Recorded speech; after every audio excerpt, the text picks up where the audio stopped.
મિત્રો, વરસાદ હોય કે સાંજની ચા, ભજીયાની મજા તો કંઈ અલગ જ હોય છે. પણ હેલ્ધી ખાવાવાળા હવે તેલની ચિંતા છોડો. તેલમાં તળતા નહીં, પરંતુ હવે ભજીયા બનશે એકદમ હેલ્ધી. ફક્ત 2 ચમચી તેલમાંથી એકદમ કરકરા પાલક બટાકાના ભજીયા બનાવીશું. તો જય શ્રી કૃષ્ણ મિત્રો, હું છું કલ્પના. તો પાલક બટાકાના ભજીયા બનાવવા માટે સૌથી પહેલાં આપણે 1/2 કપ પૌવા લઈ લઈશું. એને ધોઈને આ રીતે સાઈડમાં રાખી દઈશું. મેં અહીં 200 ગ્રામ પાલક લીધી છે, એને ઝીણી ઝીણી સમારી લઈશું. સમારેલી પાલકને એક બાઉલમાં કાઢી લઈશું. મેં અહીં થોડા ધાણા લીધા છે, એને પણ એકદમ ઝીણા ઝીણા સમારીને એ જ બાઉલમાં લઈ લઈશું.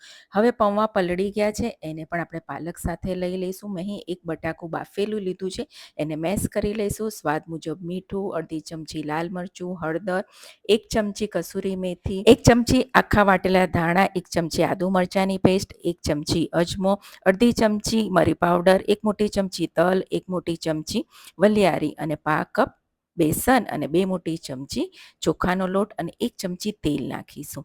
અને બધું જ આપણે સરસ મિક્સ કરી લેવાનું છે. પાણી નથી નાખવાનું, એ વાતનું ધ્યાન રાખજો. અને જુઓ, આ રીતનું આપણું મિશ્રણ હોવું જોઈએ. એમાંથી આપણે એર ફ્રાયરમાં બનાવવાના છે, તો આ રીતે વડાનો શેપ આપીશું. ઉપર તલ લગાવી દઈશું અને અપ્પે પેનમાં બનાવવા માટે આ રીતે આપણે ગોળ કરી લઈશું, એમાં પણ તલ લગાવી લઈશું.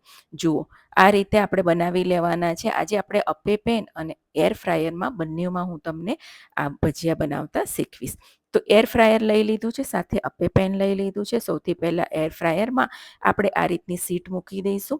એનાથી આપણું એર ફ્રાયર બગડે પણ નહીં. અને એમાં આપણે જે આ બનાવેલા છે ભજીયા એ મૂકીશું. ઉપર થોડું તેલ સ્પ્રિંકલ કરીશું અને 180 ડિગ્રી પર એને 25 મિનિટ માટે બેક થવા રાખી દઈશું. હવે અપ્પે પેનને ગેસ પર ધીમા તાપે ગરમ કરીશું. તેલ નાખીશું બ્રશથી અને આમાં આપણે ગોળ જે બનાવ્યા છે ને એ નાખીશું અને ઢાંકીને એકદમ ધીમા તાપે બધી તરફથી સરસ ક્રિસ્પી થઈ જાય ને ત્યાં સુધી આપણે શેકી લેવાના છે. વચ્ચે વચ્ચે એને આ રીતે આપણે ફેરવતા જઈશું. તમે ચાહો તો આ જ બેટરમાંથી એને ફ્રાય કરીને પણ ભજીયા બનાવી શકો છો, પરંતુ ઓછા તેલમાંથી આ ખૂબ જ સરસ એકદમ ક્રિસ્પી બને છે.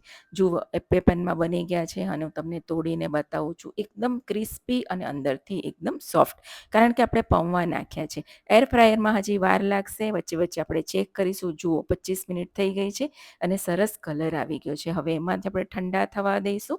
સાથે મેં એને લાલ ચટણી સાથે સર્વ કર્યા છે અને તમે જોઈ શકો છો, જે લોકો ભજીયા ખાવાના શોખીન છે પરંતુ હેલ્ધી પણ ખાવું છે, તો એ લોકો માટે તો આ બેસ્ટ રેસીપી છે.